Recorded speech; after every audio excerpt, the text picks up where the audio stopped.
So, what can you tell me about Tara?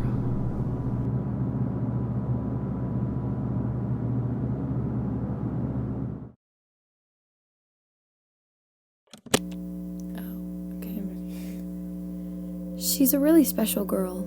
She's beautiful, smart, talented, but she also has her dark moments, which every teenager has, but hers, they're worse than some. She puts on a smile for others, but she's broken inside. She's been struggling with anxiety and depression for a long time. She's been in and out of treatment facilities since 2014, but they haven't helped much. They're just trying to tell you how to cope or get you stable and send you on your way. What they don't realize is people don't need to learn how to cope. They need to learn how to heal. What they don't understand is that my daughter, she doesn't want to be alive anymore. When did all of this come to your attention? Well, I started to notice in middle school. I did everything I could to be supportive and be there for her. Her freshman year in high school was when things really started getting worse. We saw extreme sadness, very noticeable highs and lows. Then she started cutting. Her eating was off, and toward the end of her freshman year, she just wasn't her anymore. It's like she didn't care whether she was alive or not. The sparkle that was always there, well, it was gone. Don't get me wrong, I mean, Tara had good moments when she felt happy and had fun. She was her. It's just those moments would fade. Therapy, treatment centers, medication, we were doing everything. But it just was putting a band-aid on a wound so deep it just couldn't heal. July is when everything changed. That night around 9:45, when I walked upstairs to see if Tara was coming back down before bed, I got to the top of the stairs and found her bedroom with the bathroom doors locked. She wouldn't answer when I called out for her. I screamed for my husband, who came running up the stairs. We each took the door, doing everything we could to get them open. I got in the bathroom door. What I saw made me drop to my knees.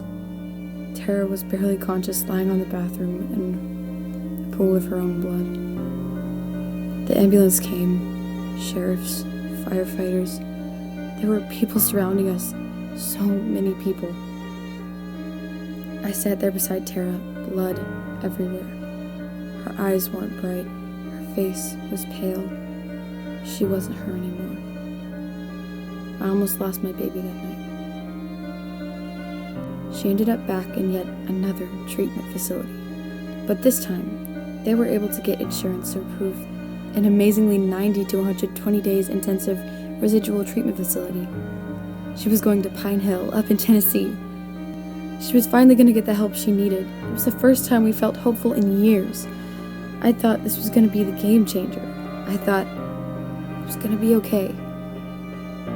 30 days into the program, the insurance company decided they weren't going to pay anymore. So after 4 appeals from the facility and her therapist explaining the severity of what could happen if the insurance company forced her to leave, and a lot of begging and pleading, the insurance company said she had to be picked up. It was unfair to her, because she was working so hard. She's been seen as a number and not a child begging for help to stay alive. I fought them every day possible, but they just didn't care. Tara's been back home for a month, struggling just to make it through her days. With the help of something bigger than us, we've been able to keep her somewhat safe. But things have escalated to the point where no one is safe anymore. I found 2 suicide notes the other night. With all the medication locked up, Tara's gone for knives, chemicals, anything she can get to end her pain. My baby wants to die.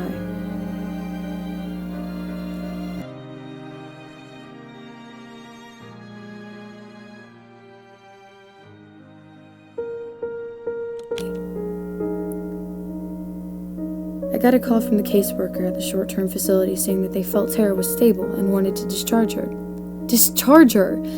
When my daughter had tried to commit suicide less than a week ago. She also told me that the insurance company denied the request for longer-term treatment and that I needed to come pick her up. I'm not giving up. She deserves better, and so do all the other kids fighting this horrible battle. It shouldn't be this hard to get help. Something's gotta give. Tara's gentle and kind and loves to help others. She's just at a point where she's not herself anymore. She feels hopeless, so she's tired of fighting the pain and has given up. We were finally able to afford to get Tara into the intense treatment facility. I got to talk to Tara for 5 minutes today, since we get to talk for 5 minutes twice a week. And we tried to shove as much into the 5 minutes as we could, but she said one thing that stood out. She said, "Mom, I think I'm going to be okay. It's not going to be easy, but I actually feel like I'm going to be okay. I don't think I've ever felt that way before." Hearing that was an amazing feeling, because she felt hopeful, and up until now she's just felt the opposite. We have a long road ahead of us, but she's determined, and I couldn't be more proud. We had our first family session yesterday with Tara and her therapist via phone. Tara sounded positive. Sad because the reality of being away from home is sinking in, but positive overall. She said that she was so grateful to have everyone's support because it helps when she gets down. The fact that she knows she won't have to be taken out of the program before she's ready has made a huge difference in how she views her treatment, because she feels she can truly dedicate 100% of herself to getting better without the worry of being taken out early.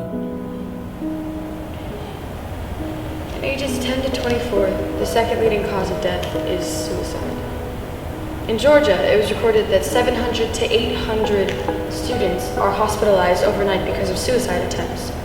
And in 2013, 41,149 successful suicides took place in the U.S. Now, young teenagers and young adults are being killed by suicide more than cancer, lung disease, heart disease, strokes, birth defects, pneumonia, influenza combined. And I need to keep Tara in Pine Hill Behavioral Health as long as recommended, because there she's being truly helped. And doesn't she deserve the help that she needs? We've given every penny we have to help her. That's why I have to ask for yours. Your help, that is. I mean, I almost lost my daughter. And believe me, I hate asking for help as much as the next person. But this isn't about me. This is about her. We almost lost her, but we got to her just in time. And I'm scared that we're not going to have that choice again.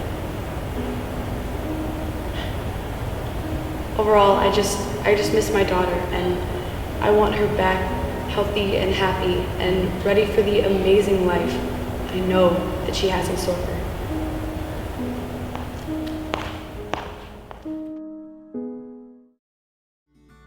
I heard that you've been having some trouble finding your place in the world. I know how much that hurts, but if you need a friend, then please just say the word.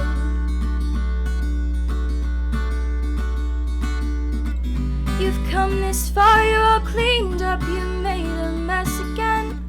There's no more trying time to sort yourself out. Hold on tight, this ride is a wild one. Make no mistake, the day will come when you can't cover up what you've done.